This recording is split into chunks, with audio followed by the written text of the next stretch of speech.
Well, it's been a while since I've written in this journal, so it'll probably be best to write what I've done so far.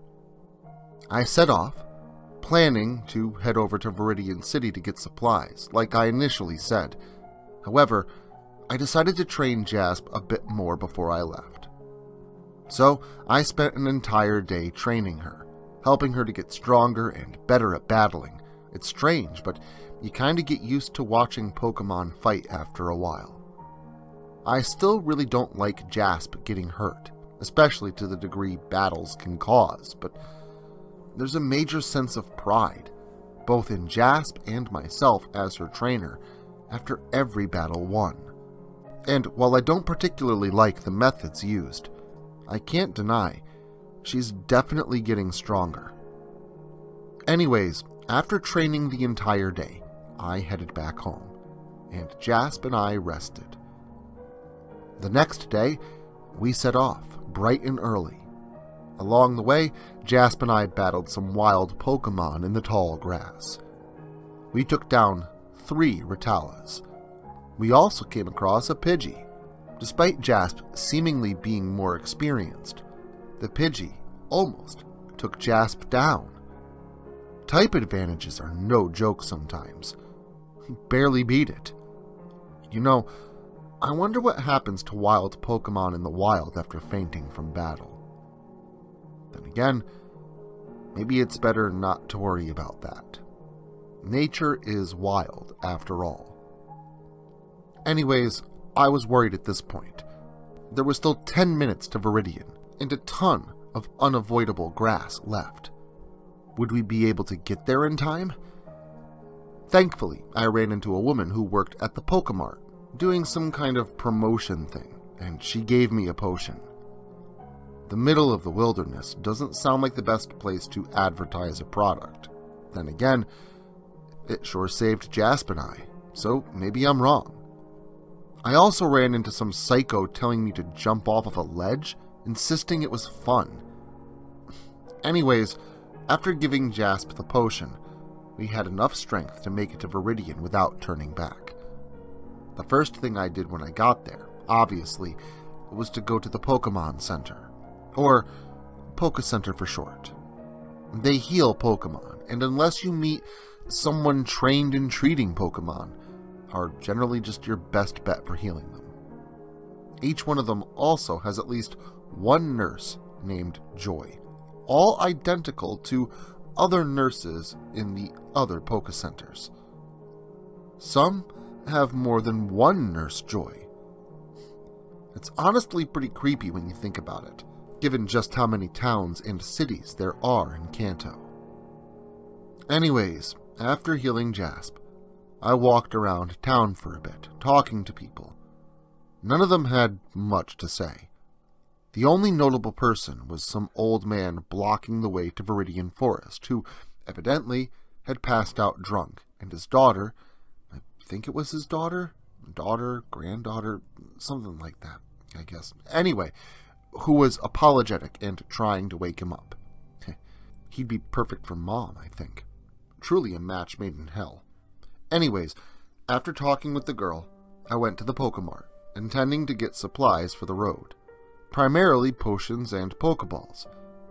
Immediately, when I walked in through the door, the clerk shouted over to me, "Hey kid, you from Pallet Town?" I nodded, and he motioned me over to the counter. He then pulled out a box, saying that he had a parcel for Oak, and asked me to deliver it for him. I suppressed the urge to roll my eyes, and agreed.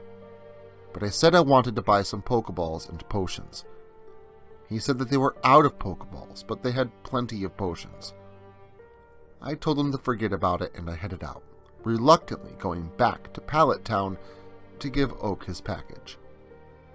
Along the way, I realized just how little I wanted to deal with wild Pokemon at that time. I cursed myself, realizing I should have bought a repel. Weighing my options, the crazy dude from earlier came to mind. He insisted that the ledges were safe to jump from. I stood for a while, staring below the first one, debating whether or not to take the chance. Eventually, I decided it didn't look too far down and gave it a shot. Clearly, since I'm writing this, I'm obviously not dead. Surprisingly enough, it was really fun. It reminded me of what I had heard about roller coasters. I will say though, I've got to be careful how I land, or I could definitely break my ankles. If that happened, I'd be screwed. Anyways, I continued jumping down the ledges, avoiding as much of the tall grass as I could, until I reached the border of Pallet Town, and walked through the tall grass there, since there was no other way to get into town. I mean, technically that's not true, but the fence or gate or walls or whatever the hell you want to call the thing surrounding the town would have to be torn down, and nobody's going to do that, considering they were put there to keep people out of the Pallet Town woods or other wilderness area bordering the town that wasn't Route 1. Once I got into town, I headed to Oak's lab to give him his parcel. When I got there, Oak started asking about how Jasp was doing, noting she looked stronger and seemed to be attached to me. He then complimented me, saying I must be a talented trainer. He started saying something else, but I interrupted him about his package.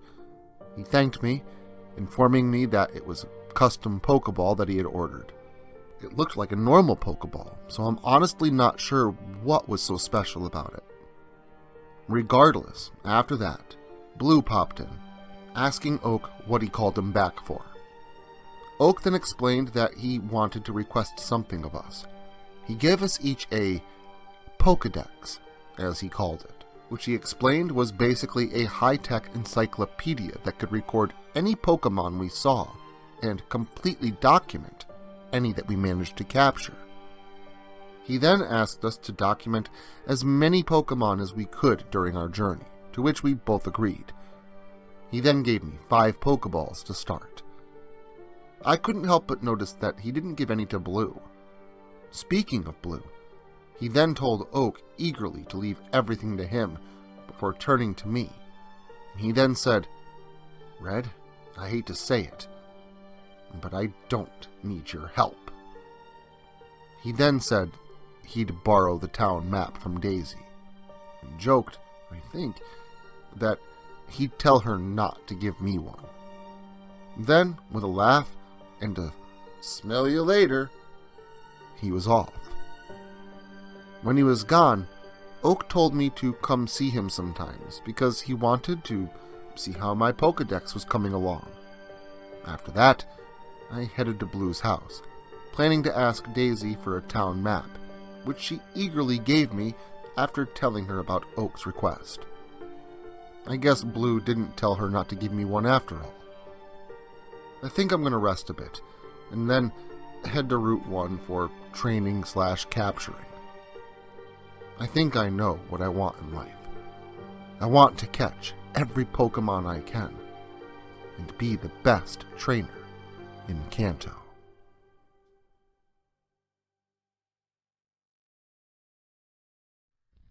Social media can be very unpredictable, especially regarding horror content.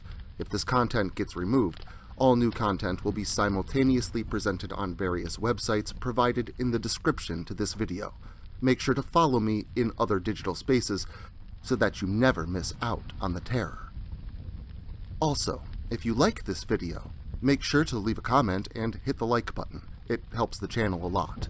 If you're new to the channel and you enjoy what's here, consider hitting that subscribe button and the notification bell so that you never miss an upload. Writing is a dream of mine, and it's all of you that make that dream come true.